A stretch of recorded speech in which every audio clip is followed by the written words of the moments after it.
Então, tivemos um problema técnico, então vou recomeçar aqui de onde a gente parou, tá? Então, vamos lá. Pessoal, só me confirme que vocês estão conseguindo ver a tela. Eu vou dizer que sim. Se eu estou conseguindo, o pessoal está conseguindo. Obrigada, obrigada, obrigada. Pronto. Bom, gente, como eu falei para vocês, a doença renal crônica ela pode se dividir de 3 formas, precisamente. O tratamento conservador, que quando a taxa de filtração glomerular for inferior a 60, a gente coloca uma dieta hipoproteica. Se for acima da taxa de filtração glomerular entre 60 e 90, dieta normoproteica, tá? Entre 0,8 a 1,2. O tratamento dialítico, na hemodiálise é de dieta normoproteica. Na diálise peritoneal, a dieta é hiperproteica. Por quê? Porque aqui na peritoneal, a gente perde mais proteína. E eu vou explicar a vocês mais na frente por que perde mais proteína, tá? E, por fim, a gente tem o transplante renal, que é o tipo de DRC. Que o transplante renal, gente, é quando o paciente, obviamente, o nome já diz, né?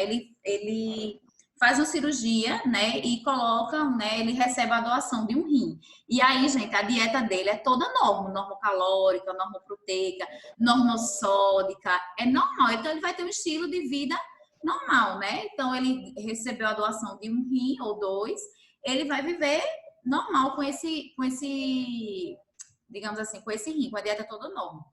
Porém, no primeiro mês de cirurgia, no primeiro mês de cirurgia, ele precisa cicatrizar, né? Então, no primeiro mês pós-parto, então a dieta é hipercalórica e hiperproteica, tá?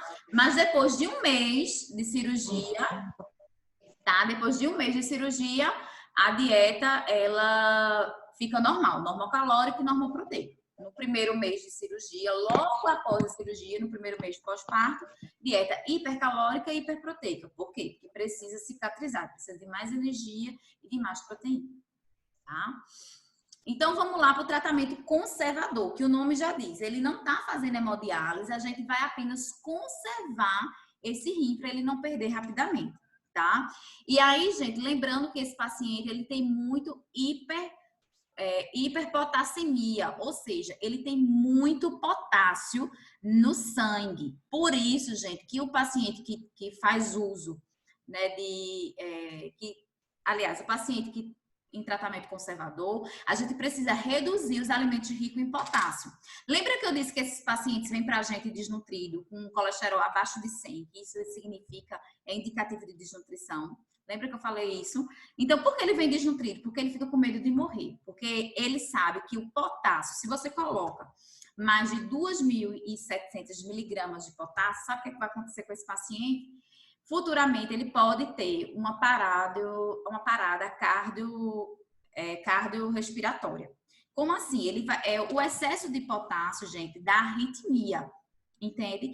Aí ele fica com medo de morrer e acaba ficando desnutrido. Entende? O paciente renal. Então, a gente precisa ter muito cuidado em relação a isso. Então, o paciente renal, ele tem muito potássio no sangue e por isso que a gente vai colocar alimentos pobres em potássio. Quais são os alimentos ricos em potássio, né? Então, por exemplo, o que o paciente vai ter que ter cuidado, né? Por exemplo, água de coco, kiwi, banana, né? Então, esses alimentos, abacate, tem muito potássio, né? Uva tem muito potássio. Então, esses alimentos ricos em potássio tem que ter muito cuidado, porque não pode ultrapassar 2.700 miligramas. Por quê? O paciente ele tem uma arritmia cardíaca e isso pode ter uma parada, né? Esse paciente pode ter um tipo de parada. Uma outra coisa também que o paciente ele tem hiperfosfatemia, ou seja, ele tem muito fósforo também na corrente sanguínea. E aí, gente, isso é muito perigoso, porque se eu tenho muito fósforo, e ele também tem, gente, muito cálcio no sangue. E o que é que acontece? Quando eu tenho muito fósforo e muito cálcio, o que é que acontece? Ocorre o fenômeno que a gente chama de formação de hidroxipatia. Que danado é isso, hidroxipatia? Na verdade, gente, a formação é calcificação. É um processo de calcificação, tá? Como assim? Se você coloca alimentos ricos em fósforo acima da recomendação, que é de 700 miligramas, o que é que acontece? O paciente, ele pode perder os movimentos do braço, ele vai calcificar. É a coisa mais feia mais feia do mundo, gente. Os bracinhos dele aqui fica cheio muitas vezes, não é nem o catéter, mas você vê placas de calcificação mesmo no paciente. Então, o paciente calcifica. Então, vocês entendem por que eles são desnutridos e a dieta vai ser hipercalórica? Porque eles têm medo, gente. Tem medo de comer porque tem medo de calcificar, tem medo de ter uma parada cardiovascular, enfim, né? O coração dele parado e tanta arritmia. Então, resumindo aqui, os alimentos ricos em fósforo, ou seja, como ele tem hiperfosfatemia, significa que tem muito fósforo lá na corrente sanguínea. Então, o excesso de fósforo, né, é provocado por alimentos de origem animal, tá? Então, onde é que eu encontro muito fósforo? Nas carnes, ovos, leite e também industrializado. Minha gente, se o paciente ingerir um alimento industrializado, já ultrapassa, por exemplo, o miojo, já ultrapassa 16 vezes a recomendação de fósforo. Então, ele não vai poder alimento industrializado. Por exemplo, coca tem muito fósforo, né, industrializado. E aí, ele tomou um copinho de coca, já era. Já a cotação ele meio que passa muito a recomendação, acima de 700 miligramas de fósforo. Então, é algo que a gente precisa ter cuidado. Então, a gente vai controlar nesse paciente o quê? Veja quantas coisas a gente vai controlar. Primeiro, proteína. Se a taxa de filtração glomerular for inferior a 60, dieta hipoproteica. Se for acima de 60, a taxa de filtração glomerular, dieta normoproteica. Outra coisa, potássio, porque excesso de potássio ele pode ter, né, como eu falei para vocês, ele pode ter arritmia cardíaca, né? Então aí eu tenho que colocar alimentos pobres em potássio, né? E evitar os ricos em potássio que eu falei para vocês, água de coco, banana prata, abacate, kiwi, uva. Então todos os alimentos ricos em potássio tem que ter cuidado, tá? Aí, ou seja, eu controlo a proteína, controlo o potássio. O cálcio, gente, é até 1000 miligramas, tá? E aí, ou seja, 3 porções de leite por dia.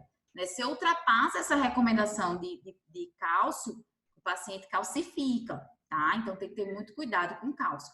Outra coisa que a gente já falou aqui é do sódio, porque ele tem edema, né? Então, tem que ser uma dieta hipossódica. E a questão da água também, né? Que a gente viu que tem restrição hídrica conforme o volume urinário, tá?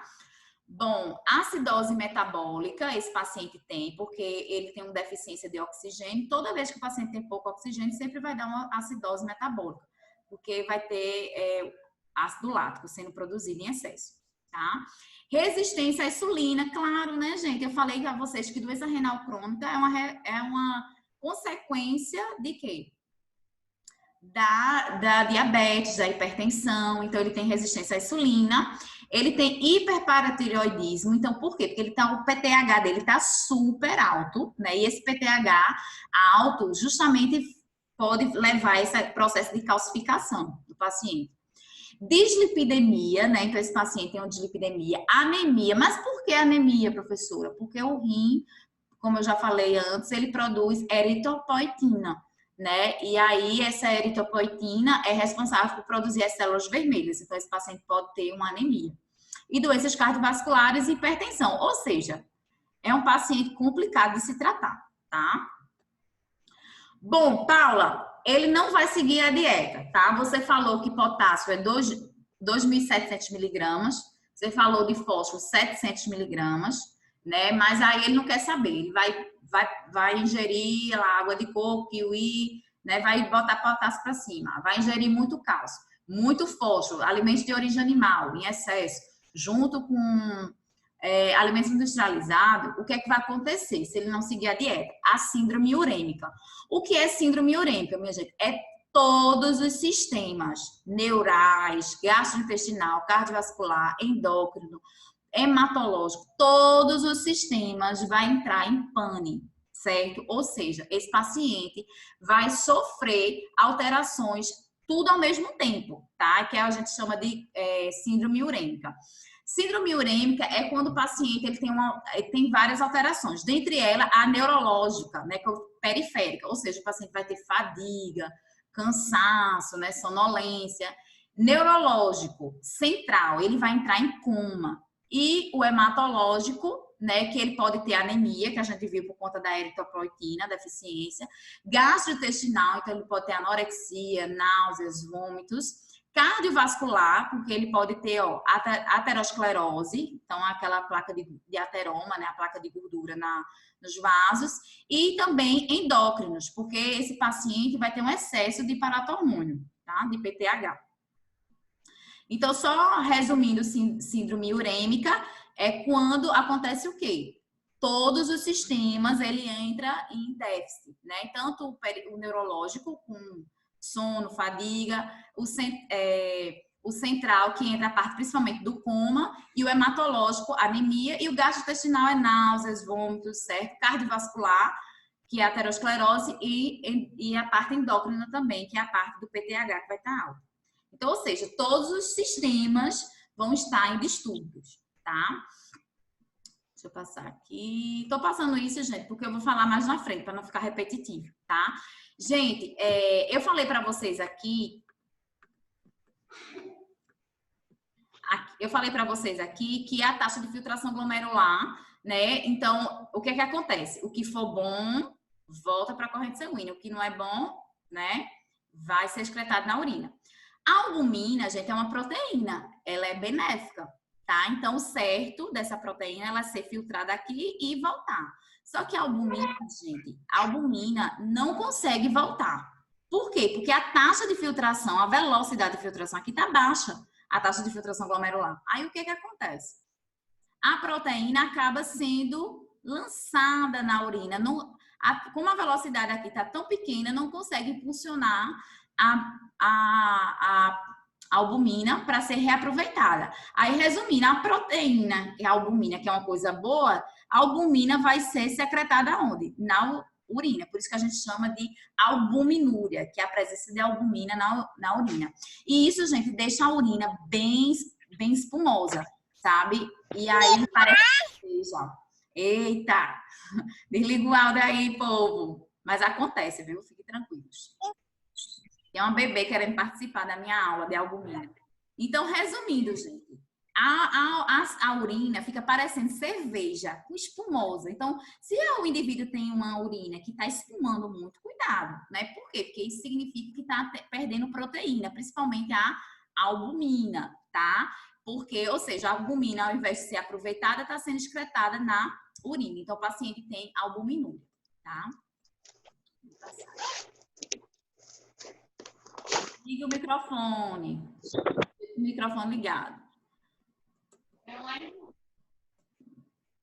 Bom, gente, isso aqui eu vou falar mais na frente da pressão arterial dele, e aí para não ficar, né, repetitivo. Então, proteinúria é a presença de proteína na urina, né, principalmente a albumina, e acima de quê? De 150 miligramas por dia, a gente diz que esse paciente, né, ele tem uma proteinúria, tá?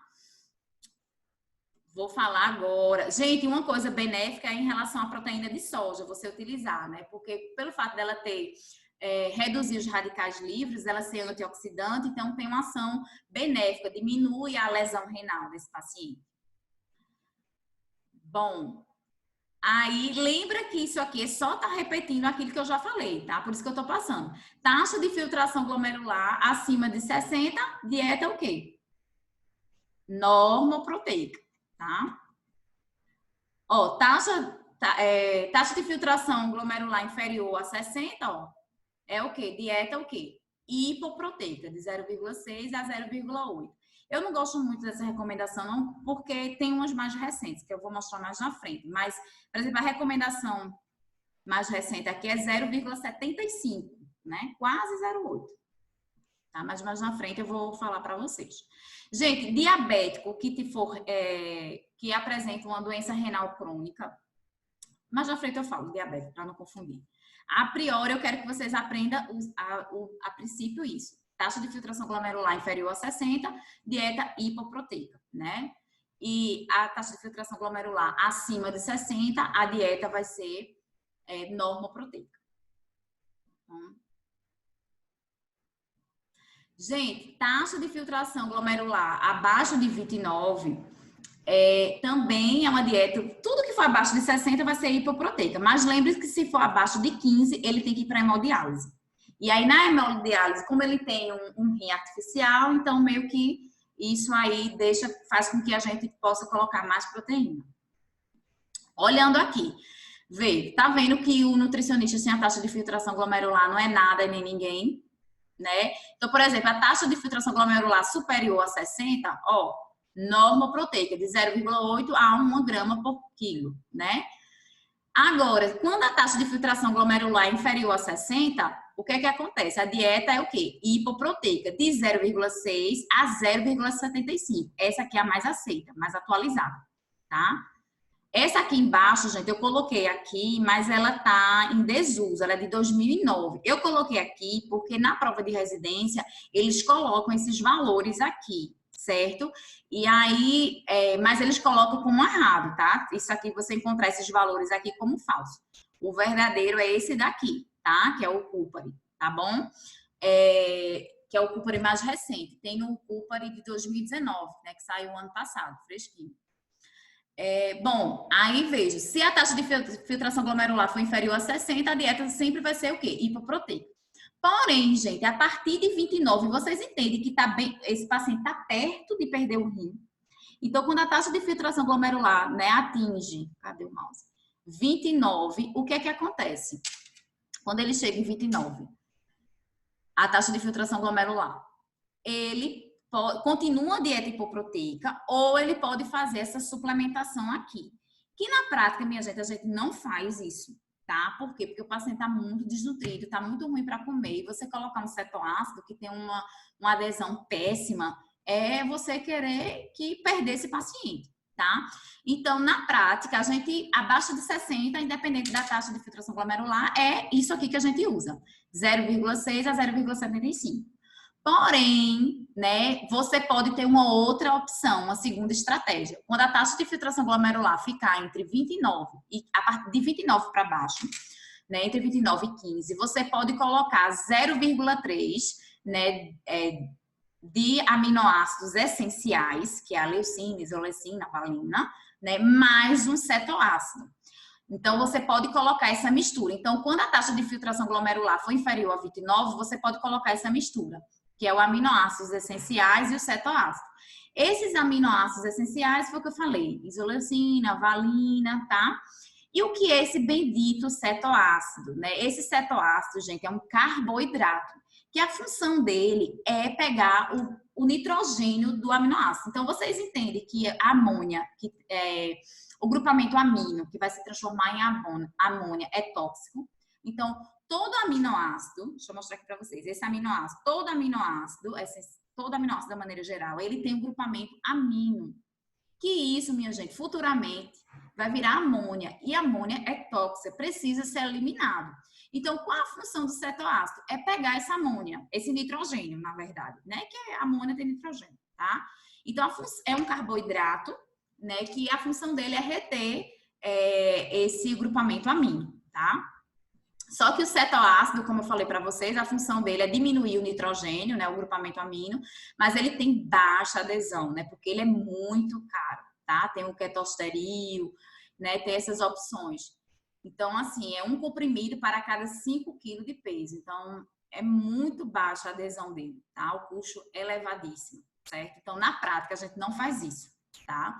Mas, como tá nos livros e sempre cai na prova de residência, né, em relação a isso, que é a taxa de filtração glomerular inferior a 29, você tem uma segunda estratégia nutricional. Além de uma dieta hipoproteica, você pode ou você faz uma dieta hipoproteica ou você bota 0,3 gramas de aminoácidos essenciais mais esse cetoácido, que é um carboidrato que, digamos assim, numa linguagem popular, suga o que tem de tóxico do aminoácido, né, que é o grupamento amino que vai virar amônia. Isso é super tóxico.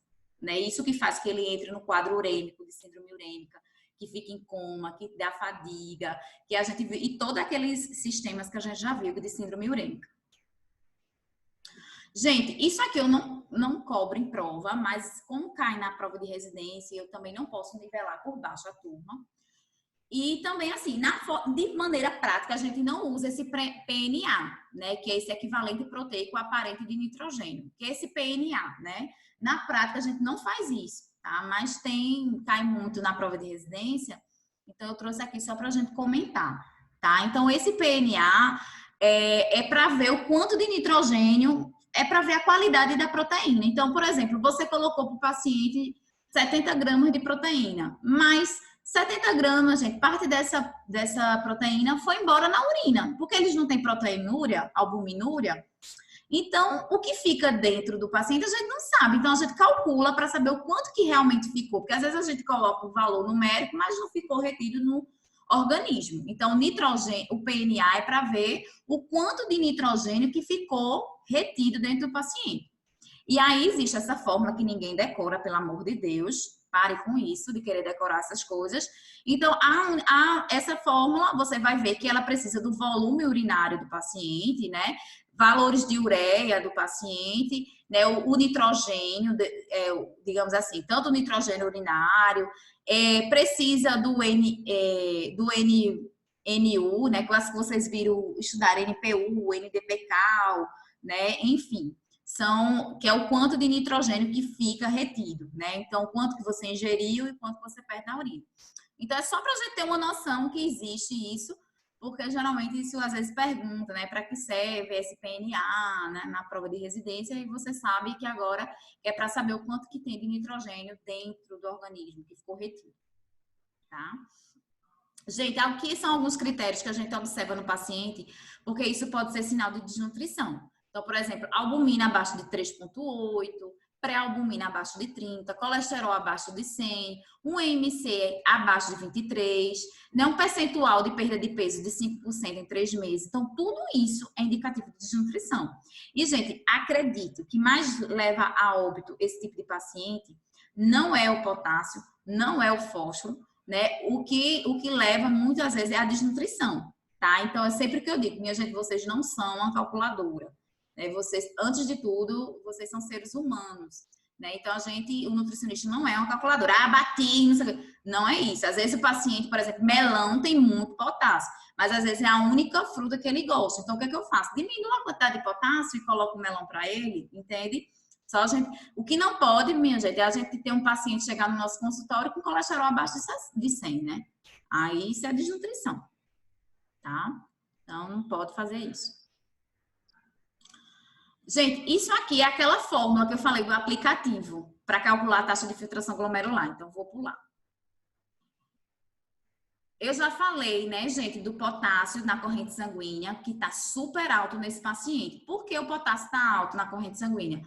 Porque ele faz uso, gente. Lembra que eu disse que doença renal crônica é uma consequência também da hipertensão? Então, ele faz uso de antihipertensivos, captopril, enalapril, losartan, que são todos medicamentos para baixar a pressão, tá? Então, esses medicamentos inibem aquela enzima que a gente viu na aula de hipertensão, ECA. E quando ou seja, a ECA vai liberar muito na corrente sanguínea o quê? Potássio, tá? Então, se eu libero muito potássio, isso aí, ou seja, veio, esse paciente já tem muito potássio, aí você coloca mais potássio na dieta, aí tenha cuidado, né? Então, não ultrapassar 2.700 miligramas de potássio, tá? Por quê? Porque esse paciente já tem muito potássio alto. Por conta de quê? Porque ele faz uso, né, de medicamentos, né, antihipertensivos para controlar a hipertensão arterial, controla a hipertensão, mas em compensação joga muito potássio na corrente sanguínea. E se você coloca mais potássio nos alimentos, você bota lá água, pronto, vamos matar o paciente? Bota lá água de coco, todos os horários. Água de coco, uva, melão, né? Coloca aí abacate, banana. Então, todos esses alimentos ricos em potássio, ele já tem potássio alto. Então, ele vai ter arritmia cardíaca. Estou passando aqui, porque essas questões aqui eu já falei do fósforo, tá? Os fósforos tá lá, tá aumentado no paciente, né? Na corrente sanguínea. E por isso que a gente não pode ter cuidado com as fontes de fósforo. Sempre pergunto na prova, quais as fontes de fósforo? Porque eu quero você não pode, eu tenho que ficar tranquila que você não vai matar nenhum paciente, que você tá digno de receber o CRN, né? Para não ficar com remorso de chegar lá na frente. Então, o fósforo tá nos alimentos de origem animal, tá? Então, tem esse cuidado. E também nos industrializados. Já falei da vitamina D também, que a gente vai ter que suplementar. Por quê? Porque o rim é onde ativa a vitamina D. Então, a gente recebe os raios ultravioletas, produz uma vitamina D inativa, mas ela precisa ser ativada, primeiramente no fígado e segundo, né, no rim. Só que o rim não está funcionando, né, gente? Tá com doença renal crônica, tem que suplementar a vitamina D. Tô passando porque eu já falei tudo isso, tá? Calcificação, não falei não. Deixa seu falatório. Eu não falei não que se eu boto muito fósforo o paciente e muito cálcio, o que é que acontece? Calcificação metastática, o paciente calcifica. Então, juízo. O paciente também tem dislipidemia, como eu falei para vocês, né, minha gente? O paciente renal crônico, ele tem tudo, né? Todas aquelas doenças que a gente já estudou, né? Porque ele é uma consequência dessa doença, né? Então, ele tá com dislipidemia também, tá? Aqui, gente, terapia nutricional oral, ou seja, o paciente sempre tem que comer por via oral, sempre. Agora, quando ele não tolera por via oral, tá lá, né? Você vai lá, visita o paciente. Ah, tá ingerindo os alimentos? Não, tá ingerindo, tá tendo uma ingestão abaixo de 60%. Então, tudo que você fornece para o paciente, né? E abaixo de 60% ele tá ingerindo é sonda, que é terapia nutricional enteral, tá? Então, ele fica no via oral. Mas, por exemplo, se a ingestão dele for abaixo de 75%, aí você suplementa. Tá? Ah, Paula, como é que eu sei 75%, 60%? Vocês já aprenderam isso em NND, então deixa de estresse. Em NND vocês aprenderam o quê? Que o café da manhã tem 25%, o almoço tem 35%, os lanches tem 5%. Então, se o paciente diz, minha gente, que não tá, o jantar é 25%, ele disse que está ingerindo tudo, mas não está ingerindo, tá comendo tudo, com exceção, né, do jantar e do de jejum. Então, cada um vale 25%. Então, ele deixa de estar ingerindo o quê? 50% da dieta. Gente, não tem o que discutir, não. Esse paciente tem que estar de sonda, tá? Então, tem que conversar com a equipe médica e pedir para passar uma sonda. Então, primeiro, você testa via oral, né? E se ele ingerir, por exemplo, ele diz, ele tá comendo tudo, menos o de jejum. Aí, ou seja, ele está ingerindo 75%. Suplementa. Isso serve para qualquer doença, tá, minha gente? Pare com isso. Paciente, isso aí acho que vocês estudaram semestre passado, esse assunto nutrição clínica 1, nem da 2. Eu tô aqui falando porque tô com pena de vocês que vocês seguem semestre passado e perdeu muita aula, então às vezes eu fico com pena e fico repetindo, mas esse é assunto anterior, tá? Via oral, tá? Terapia nutricional por dieta oral, né? E aí, ou seja, ele sempre vai comer pela boca, por via oral. 75% da dieta, só está ingerindo 75%. Suplemento. Abaixo de 60%, pelo amor de Deus, tem que indicar a sonda. Ah, Paula, a sonda não deu certo, colocou a sonda, o paciente teve diarreia, vomitou, náuseas. Quando a sonda não dá certo, aí você vai para parenteral. E o último caso, que é a dieta endovenosa, dieta pela veia. Tá, gente? Segue o barco. Bom, vou falar agora da diálise, certo?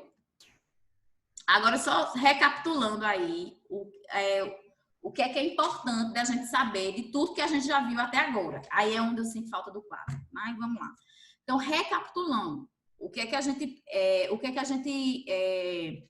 tem de importante aí? O tratamento doença renal crônica, ele é do tratamento conservador. Então, taxa de filtração glomerular acima de 60, dieta normoproteica, abaixo de 60, hipoproteica. Peço sempre isso na prova, tá, gente? Sempre. Aprenda.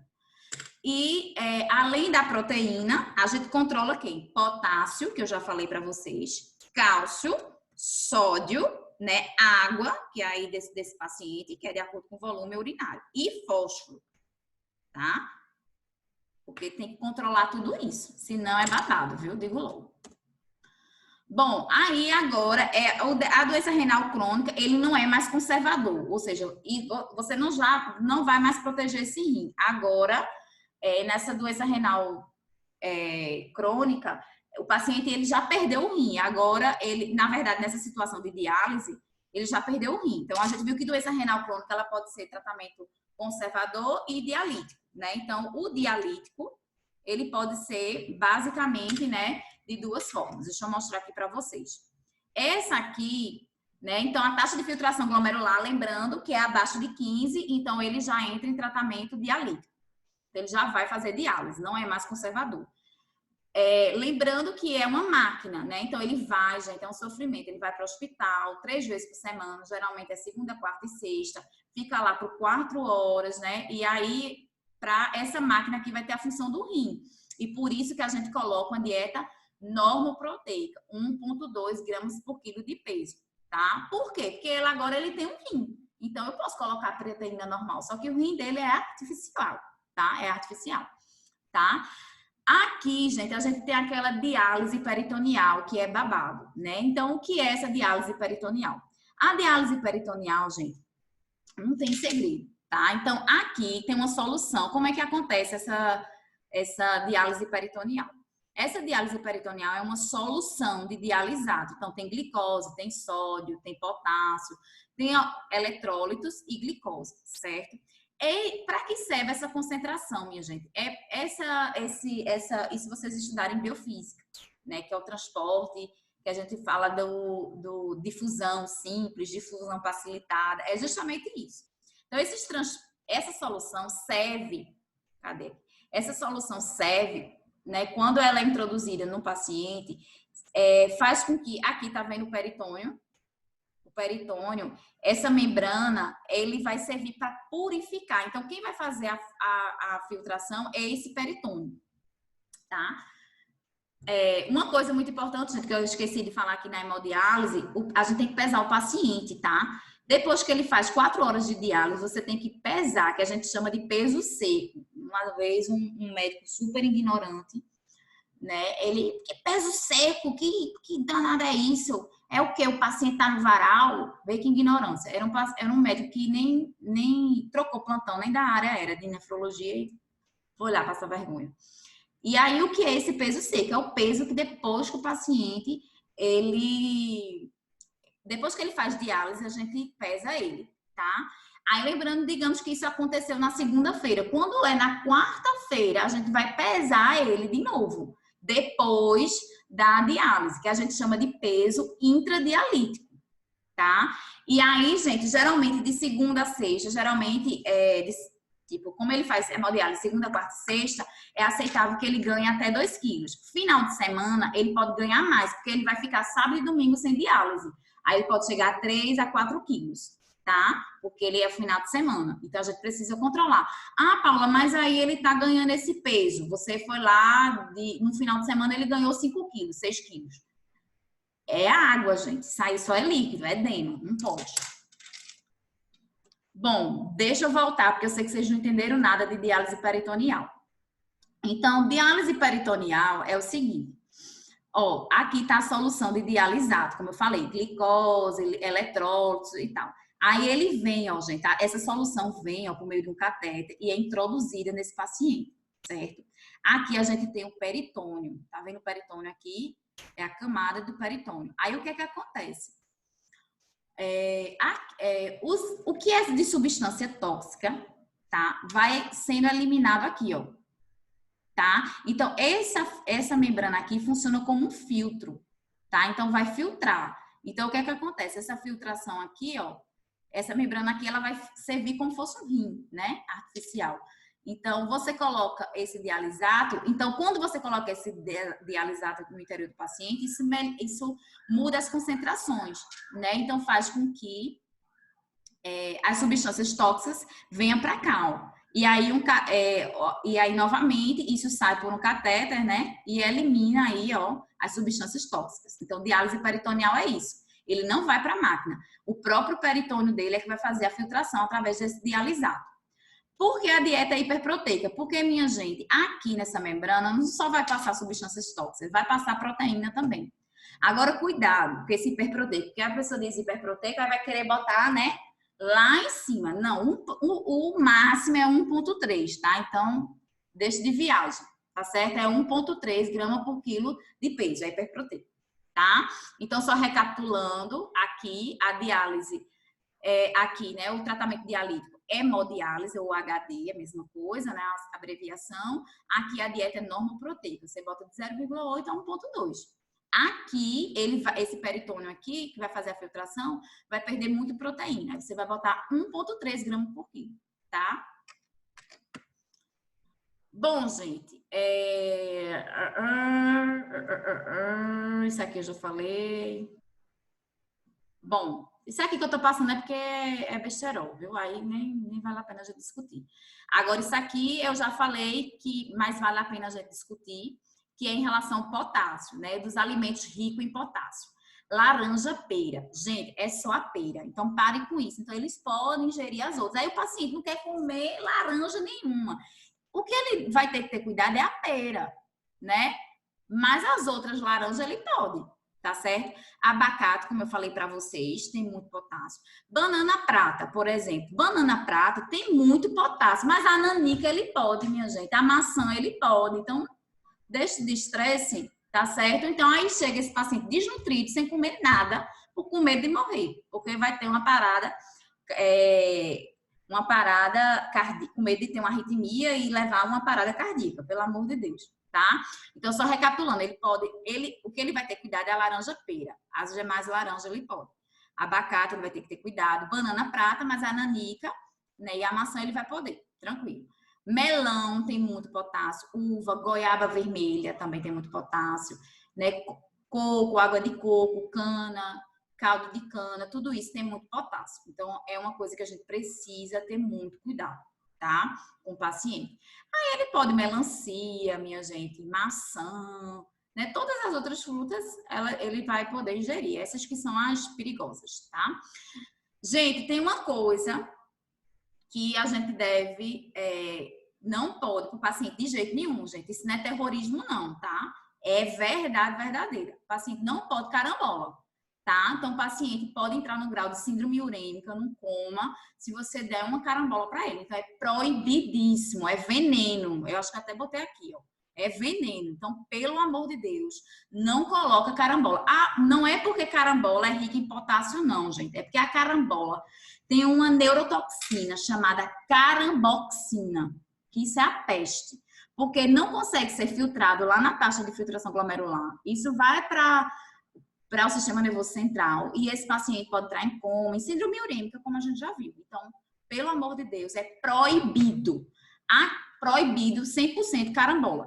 Agora, inclusive, tem até um estudante que odeia a sogra e ela tem doença renal crônica. Aí ele disse, oxe, depois eu vou fazer soufflé de carambola, não sei o que lá de carambola, 3 em 3 horas carambola. Eu digo, pronto, aí você quer matar. Aí realmente é a carambola. Tá aqui, ó, veneno, pode não, tá? Sim. Uma coisa também, minha gente, tem as hortaliças, que são ricas, né? As hortaliças e tubérculos que são ricos em potássio. Aqui tem tomate, beterraba, batata inglesa, macaxeira, batata doce, feijão. Ó, gente, feijão tem muito potássio. Por isso que lá no IMIP, feijão não vai todo dia, não, para o paciente com doença renal crônica. Vai dia sim, dia não. Dia sim, dia não. Amendoim, castanhas, tudo isso também tem muito potássio. Vê, uma coisa importante, minha gente, é que a gente não vai tirar esses vegetais, essas hortaliças, nessa verdura crua, não. Mas, professora, a senhora acabou de dizer, né, que essa verdura crua, ela é rica em potássio. Mas aí o que é que você faz? Por exemplo, os alimentos, as hortaliças que for rica em potássio, o cozimento você faz em fervura, tá? Por quê? Porque você depois descarta a água da fervura e o potássio vai praticamente, gente, embora. Então, assim, cerca de 60%, né? Tem referência, por exemplo, aqui tem 59%, mas tem referência que bota 60%, 70%.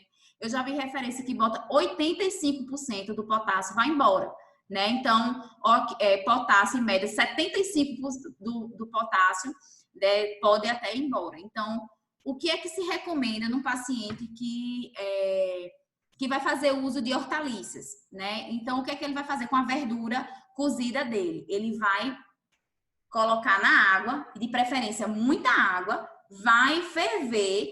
Quando esses alimentos, esses vegetais, né, tiver cozido, ele vai descartar essa água, vai embora, tá? Porque ele vai embora o potássio.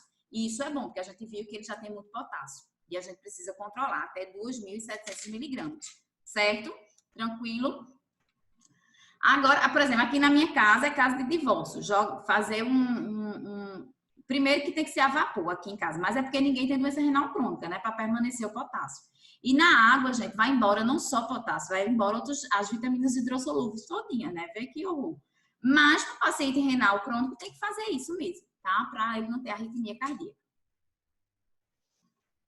Bom, aqui é o fósforo, tá? Que eu já falei, as fontes alimentares de fósforo, que tá nos alimentos de origem animal, né? E também nos industrializados, que a gente deve ter cuidado. A quantidade de fósforo que a gente deve colocar, né? 750 na fase não dialítica, no tratamento conservador, mas se ele tiver na fase dialítica, aí em torno de 700 miligramas. Cálcio, gente, aqui eu botei essa recomendação, mas varia muito, né? Tem recomendação, a que eu mais gosto não é nem essa, é uma que é 1.000 miligramas, tá? Agora, se ele fizer hemodiálise, como ele tem um rim artificial, pode bem mais, pode chegar até aí 2.000 miligramas de cálcio, tá? Gente, esse slide tá ruim, tá, né? É porque eu peguei da apostila de residência, tá? Porque eu acho interessante a gente trazer para a discussão, que é o quê?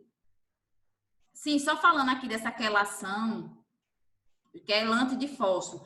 Não, os quelantes de fósforos, né, são justamente, digamos assim, eles são semelhantes, gente, a vitaminas, né? Então, qual a ação dele, desse quelante de fósforo? Ele vai se ligar ao fósforo e lançar ele nas fezes, né? E a gente sabe que isso é bom porque o paciente doença renal crônica ele tem fósforo muito alto, certo? Mas eles têm baixa adesão, sabe? Mas o mais indicado é esse Sevelamer, desculpa.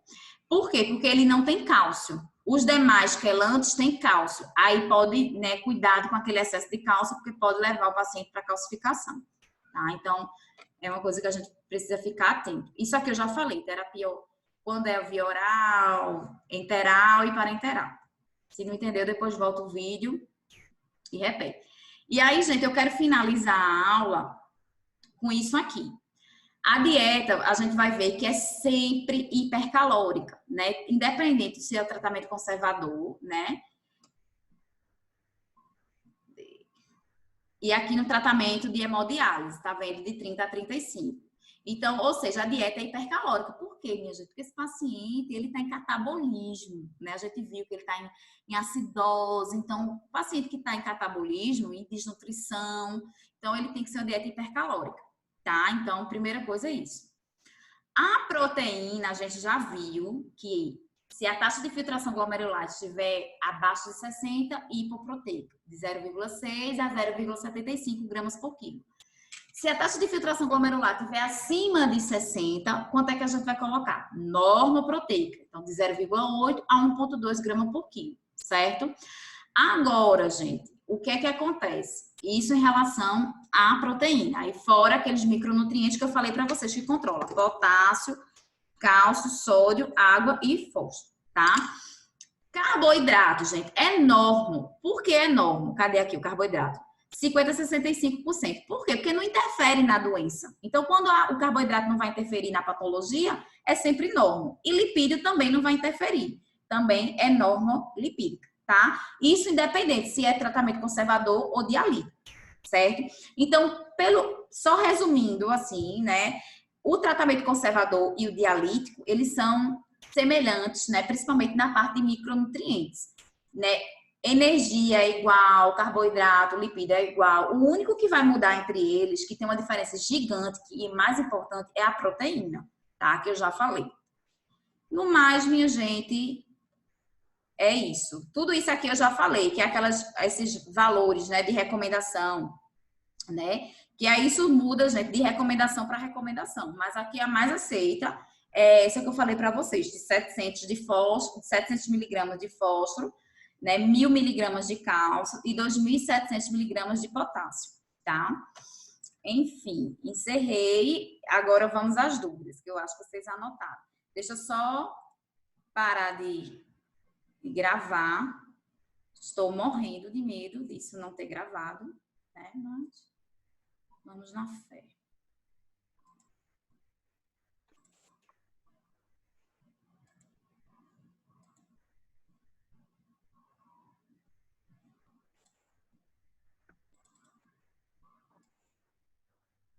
Aqui, pausar.